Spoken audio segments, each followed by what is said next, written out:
La pluie ruisselait sur les vitres du Café Lumière, l'un de ces coffee shops huppés du centre de Chicago où un latte coûtait 8 $ et où les chaises étaient volontairement inconfortables pour décourager les clients de s'éterniser. Marcus Townsend était pourtant assis sur l'une d'elles, vêtu d'un costume gris anthracite taillé sur mesure, ses cheveux sombres soigneusement coiffés en arrière avec juste la bonne quantité de produits et d'entretien professionnel. À 37 ans, Marcus était le PDG de Townsend Digital Media, une entreprise qu'il avait bâtie de toutes pièces en 15 ans. Les magazines économiques le qualifiaient de visionnaire. Les blogs tech le traitaient de impitoyable. Ses employés le disaient exigeant mais juste. Marcus, lui, se serait simplement décrit comme fatigué. Fatigué des journées de 18 heures, fatigué des réunions du conseil d'administration et des rapports trimestriels, fatigué de rentrer chaque soir dans un pantouse vide. C'est pourquoi il avait accepté ce rendez-vous arrangé, malgré son bon sens. Son ami Greg l'avait organisé. « Elle est parfaite pour toi », avait insisté Greg. « Elle s'appelle Alisandre. C'est une mannequin, elle défile, elle pose pour des magazines. Elle est belle, sophistiquée, cultivée, exactement le genre de femme que tu devrais fréquenter. » Marcus avait des doutes. D'après son expérience, les relations fondées sur une simple attirance physique duraient rarement. Mais il était célibataire depuis 3 ans, depuis que sa dernière relation s'était terminée, victime de son emploi du temps, de son travail et de son incapacité à être émotionnellement présent. Peut-être que Greg avait raison. Peut-être avait-il besoin de quelqu'un qui évoluait dans les mêmes cercles que lui, qui comprenait les exigences d'une carrière très en vue. Alors il était là, au Café Lumière, un samedi après-midi à 14 h, attendant une femme nommée Alisandre qu'il n'avait jamais rencontrée. La porte s'ouvrit, laissant entrer une bouffée d'air chargée d'odeur de pluie, et Marcus leva les yeux, plein d'attente. Mais au lieu d'une mannequin sophistiquée, il vit une jeune femme d'une petite trentaine d'années qui luttait pour franchir la porte, un tout petit sur la hanche et un vieux sac fourre-tout en toile sur l'épaule. La femme avait les cheveux châtain clair relevés en un chignon bas tout simple, avec des mèches qui s'échappaient à cause de l'humidité. Elle portait une robe bleue poudrée toute simple, probablement faite maison ou achetée dans une friperie, et des ballerines pratiques. La petite fille qu'elle portait, âgée d'environ 2 ans, était vêtue d'une robe assortie et avait les cheveux blonds cuivrés en petites couettes. Le visage de l'enfant était rouge, ses yeux lourds de fatigue.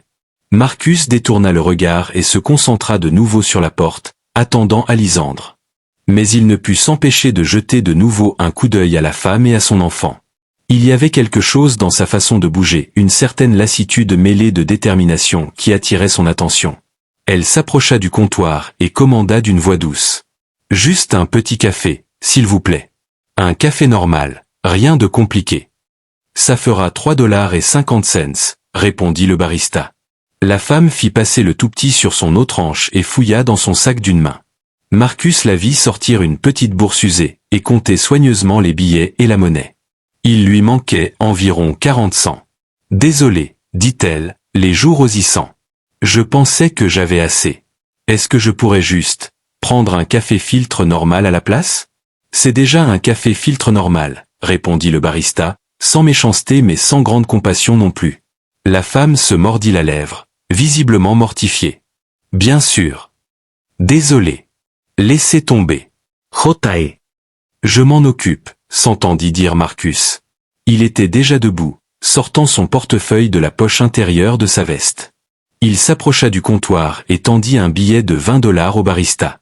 Prenez son café et tout ce qu'elle voudrait manger, ainsi que ce que la petite voudrait. La femme se tourna vers lui, les yeux écarquillés de surprise. De près, Marcus vit qu'elle avait de beaux yeux noisettes mouchetés de vert et un visage joli de manière discrète, naturelle, sans maquillage voyant, avec des taches de rousseur sur le nez et les joues.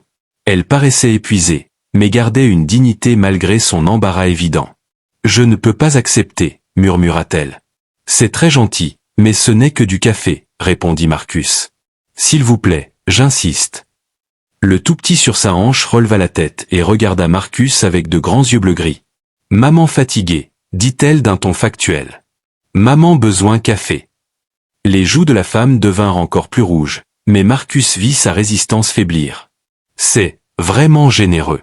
Merci.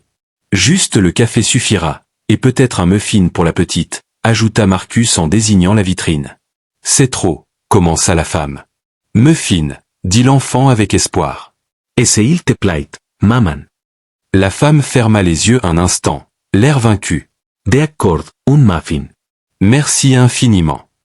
Marcus régla les 2 articles et retourna à sa table. À sa grande surprise, la femme le suivit, l'enfant maintenant tout à fait réveillé à l'idée de la gourmandise. « Désolé, dit-elle en restant debout maladroitement près de sa table. Je sais que vous attendez quelqu'un.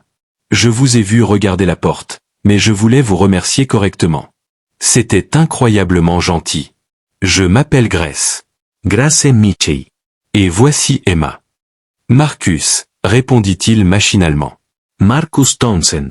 Et de rien, vraiment, ce n'est rien. Quand même, dit Grace en ajustant Emma sur sa hanche. Ça me touche beaucoup. La matinée a été difficile et je... Elle s'interrompit, semblant réaliser qu'elle allait trop en dire à un inconnu. Bref, merci. Elle commença à s'éloigner, mais Emma intervint. Así estoy, maman. Tu as dit que tes pieds faisaient mal. Grace eut l'air mortifié, mais Marcus se surprit à désigner la chaise en face de lui. Asseyez-vous, je vous en prie. J'attends quelqu'un, mais elle est en retard. Autant vous reposer en attendant votre commande. Grace hésita, visiblement tiraillée entre sa fierté et son épuisement. L'épuisement l'emporta. Elle s'assit prudemment, installant Emma sur ses genoux. Juste une minute. Emma a raison, on a beaucoup marché. D'où venez-vous? Demanda Marcus pour entretenir la conversation. De la bibliothèque, répondit Grace. Et puis du parc, mais il s'est mis à pleuvoir, alors on a dû partir. Emma adore le parc, mais on n'habite pas près d'un, donc on prend le bus. Aujourd'hui, le bus a eu du retard au retour et on a fini par marcher le dernier kilomètre sous la pluie. Elle racontait cela de manière factuelle, sans apitoiement, comme si les longues marches sous la pluie faisaient simplement partie de la vie. C'est un sacré trajet, commenta Marcus. On s'en fiche, répondit Grace en serrant Emma contre elle. Pas vrai, ma chérie? On vit des aventures. Aventures, répéta Emma, même si elle commençait à avoir de nouveaux sommeils. Le barista appela la commande de Grace. Marcus fit mine de se lever pour aller la chercher, mais Grace fut plus rapide. Elle posa Emma sur la chaise et se précipita au comptoir.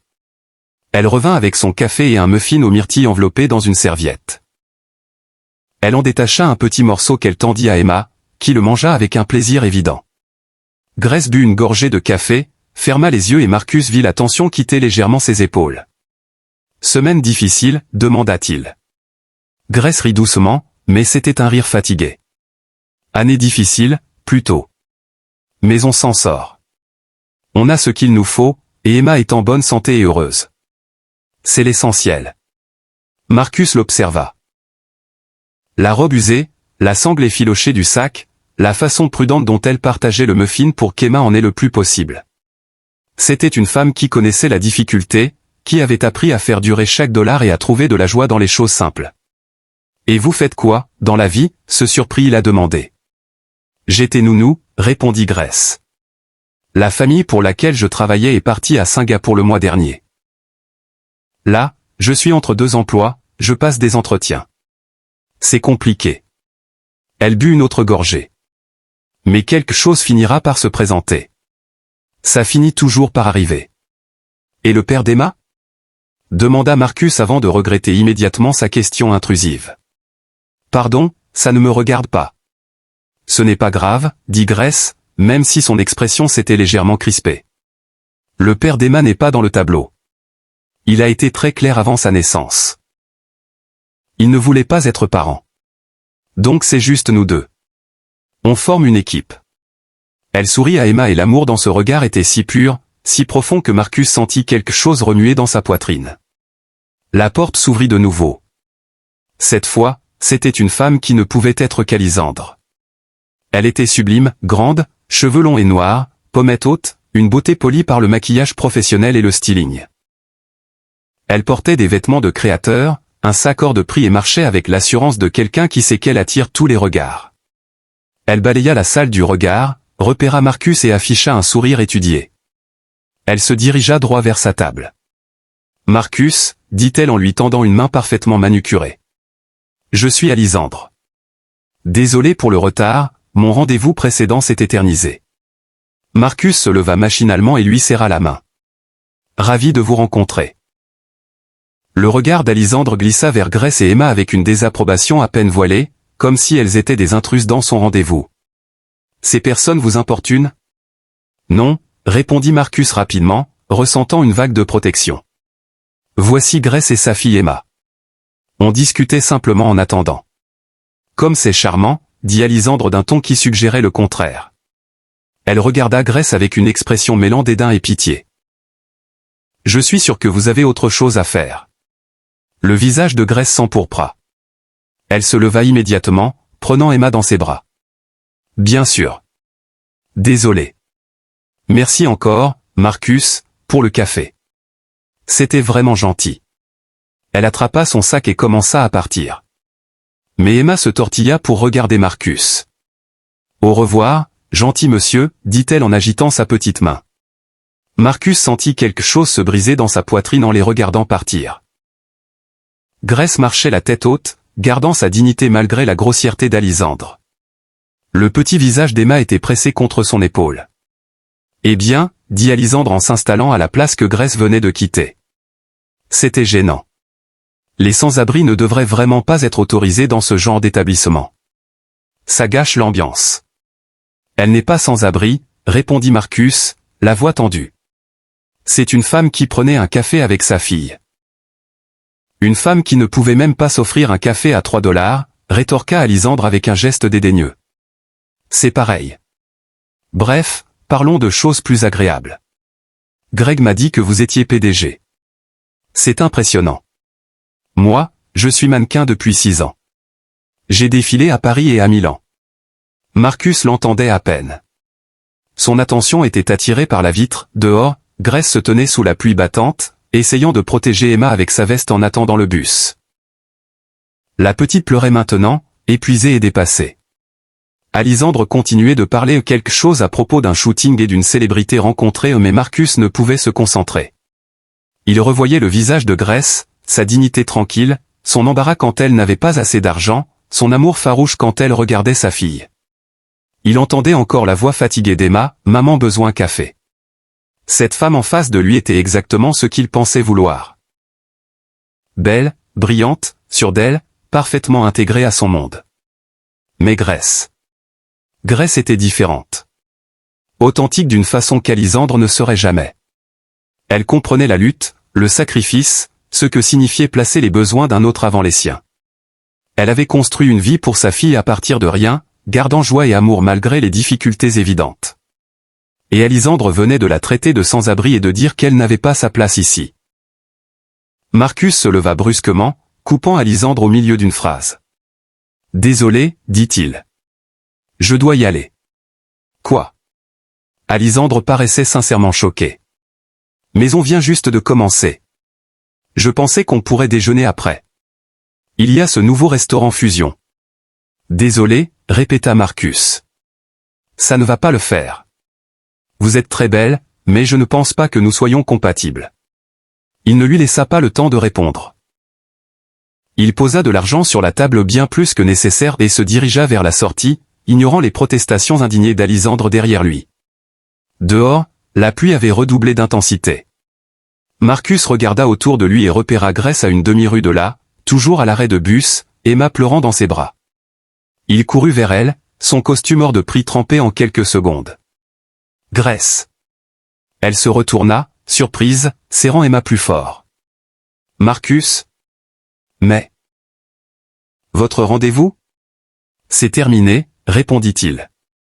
Écoutez, je sais que ça va paraître bizarre et vous n'avez aucune raison de me faire confiance, mais laissez-moi vous ramener chez vous, vous et Emma. Vous êtes trempées toutes les deux, Emma pleure, et je ne peux pas vous regarder attendre le bus sous cette pluie. Grace le fixa, essayant visiblement de déterminer s'il était sincère ou s'il avait une arrière-pensée. Emma avait arrêté de pleurer et le regardait avec des yeux curieux et fatigués. « Pourquoi feriez-vous ça ?» demanda-t-elle enfin. « Parce que vous ne me connaissez pas et que vous venez de quitter votre rendez-vous à cause de quelqu'un qui vous a traité de sans-abri et a dit que vous n'aviez pas votre place dans ce café », répondit Marcus sans détour. « Et parce que je préfère passer mon après-midi à m'assurer qu'une femme gentille et sa fille rentrent chez elles en sécurité plutôt que de rester assis en face de quelqu'un qui manque de la plus élémentaire décence humaine. » Les yeux de Grace s'écarquillèrent. « Elle a dit ça ? Oui. Et j'ai réalisé que je préférais être ici avec vous plutôt que là-bas avec elle. Alors s'il vous plaît, laissez-moi vous ramener. Sans arrière-pensée, sans attente, juste un trajet au sec. Grace regarda Emma qui frissonnait, puis revint à Marcus. Il voyait qu'elle pesait le pour et le contre, les risques. D'accord, dit-elle enfin. Merci. On habite à Westbrook. C'est à environ 20 minutes d'ici. Parfait, répondit Marcus. Ma voiture est dans le parking en face. La voiture de Marcus était une luxueuse berline noire rutilante. Grace hésita en la voyant, mais Emma tremblait, alors elle monta à l'arrière et attacha sa fille du mieux qu'elle put sans siège auto. Marcus nota mentalement qu'il faudrait régler ce problème. En conduisant, suivant les indications discrètes de Grace, ils parlèrent. Elle lui raconta son métier de nounou, combien elle aimait les enfants, mais combien l'insécurité des emplois était difficile. Elle parla d'Emma, née prématurée mais désormais en pleine santé. Elle évoqua son petit studio dans un quartier pas terrible mais abordable, et comment elle complétait ses fins de mois en faisant de la comptabilité en freelance le soir après le coucher d'Emma.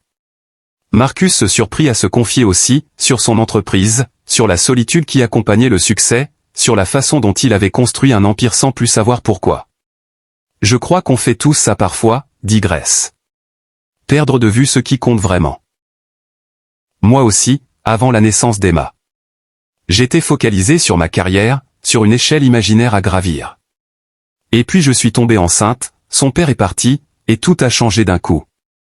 Maintenant je sais exactement ce qui compte. C'est cette petite fille qui dort sur la banquette arrière. Tout le reste, c'est du bruit. Marcus jeta un coup d'œil dans le rétroviseur, Emma s'était endormie, le visage paisible. « Vous êtes une bonne mère, dit-il doucement. »« J'essaie. » Répondit Grace à voix basse. « Certains jours sont plus durs que d'autres. Aujourd'hui, c'était un jour difficile. On est en retard pour le loyer. J'ai passé 4 entretiens cette semaine et je n'ai eu aucune réponse. J'avais assez pour le bus et je pensais avoir assez pour le café, mais je m'étais trompé dans mes comptes. Et puis un inconnu est arrivé et a proposé son aide. C'était vous. Vous n'étiez pas obligé. Si, répondit Marcus. Je ne pouvais pas ne pas le faire. Ils arrivèrent devant un immeuble modeste dans un quartier qui avait connu des jours meilleurs. La peinture s'écaillait, la rampe de l'entrée était cassée, des barreaux protégeaient les fenêtres du rez-de-chaussée. Grace prit Emma avec précaution pour ne pas la réveiller. « Merci, dit-elle à Marcus. Pour le café, pour le trajet, pour avoir été gentil. Vous n'étiez pas obligé, et vous l'avez été. Ça compte énormément. » Grace, dit Marcus en prenant une décision. « Attendez. J'ai une proposition. Dans mon entreprise, on cherche toujours de bonnes personnes. On a un service de garderie pour les enfants des employés, des salaires compétitifs, des avantages, des horaires flexibles. Ça vous dirait de passer un entretien pour un poste ? » Grace le regarda, stupéfaite. « Quel genre de poste ? » On a une ouverture aux ressources humaines, expliqua Marcus. C'est surtout administratif, avec un peu de relation avec les employés, l'organisation d'événements, ce genre de choses. Ce n'est pas très stressant, et la garderie est gratuite pour les salariés. Vous pourriez être près d'Emma dans la journée, et ce serait un emploi stable, avec un revenu régulier. Pourquoi ? Demanda Grace. Pourquoi me proposer un emploi ? Vous ne me connaissez pas. Vous ne savez pas si je suis qualifié. Je sais que vous êtes travailleuse, répondit Marcus. Je sais que vous êtes responsable. Vous élevez une enfant seule tout en jonglant avec plusieurs sources de revenus. Je sais que vous êtes gentille, digne et honnête. Ce sont les qualités que je recherche chez mes employés. Les compétences techniques, on peut les apprendre. Le caractère, non. Grace baissa les yeux vers Emma, puis les releva vers Marcus. Si je dis oui, ce ne sera pas de la charité. Je travaillerai dur. Je mériterai ma place. C'est ce que j'attends. Répondit-il avec un sourire. Grace inspira profondément. Alors oui, j'aimerais passer l'entretien. Merci. Ils échangèrent leurs coordonnées et Marcus promit que sa directrice des ressources humaines la contacterait lundi. En repartant, il la regarda dans le rétroviseur porter Emma dans l'immeuble, le dos droit malgré son épuisement évident. Il était venu dans ce café en espérant rencontrer une mannequin sophistiquée et élégante. À la place, il avait rencontré une mère célibataire en difficulté qui avait capté son attention sans même essayer. Et en choisissant d'écouter son instinct et d'aider quelqu'un qui en avait besoin, il avait trouvé ce qu'il ne savait même pas chercher, un rappel de ce qui comptait vraiment, et de la personne qu'il voulait devenir. L'entretien eut lieu le mardi suivant. Grace arriva 15 minutes en avance, vêtue d'une robe marine simple mais professionnelle, probablement sa seule tenue d'entretien. Elle avait soigneusement coiffé ses cheveux et portait un maquillage discret. Emma était avec elle car sa babysitter habituelle avait annulé à la dernière minute. Grace avait appelé le bureau de Marcus en panique, proposant de reporter. Marcus avait fait répondre à son assistante que ce n'était pas un problème. Si l'entreprise proposait une garderie comme avantage, elle pouvait bien l'accommoder pendant le processus d'embauche. Emma s'installa dans la salle d'attente pour colorier pendant que Grace passait son entretien avec la directrice des RH, Sarah Chen. À travers la vitre de son bureau, Marcus voyait Emma regarder partout avec de grands yeux, posant parfois des questions à la réceptionniste de sa petite voix claire. Après 45 minutes, Sarah entra dans son bureau. « Elle est parfaite ?» annonça-t-elle. Organisée, bien exprimée, habituée à gérer plusieurs responsabilités à la fois. Très empathique. Je pense qu'elle sera excellente pour les relations avec les employés. Et Marcus, quand je lui ai expliqué le poste et les avantages, notamment la garderie, elle a pleuré. Vraiment pleuré. Elle a dit que ça changerait sa vie et celle d'Emma. Embauchez-la, répondit Marcus. C'est déjà fait, dit Sarah avec un sourire. Elle commence lundi. Je lui ai mis un salaire confortable. Rien d'excessif, mais assez pour qu'elle n'ait plus à compter la monnaie pour un café. Grace commença le lundi suivant et, en quelques semaines, il fut clair que l'évaluation de Sarah était juste. Grace se donna corps et âme dans son travail avec un véritable dévouement.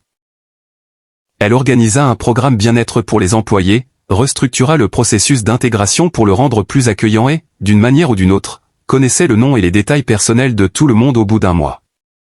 Emma s'épanouissait à la garderie de l'entreprise, se faisait des amis et passait les pauses déjeuner avec sa maman.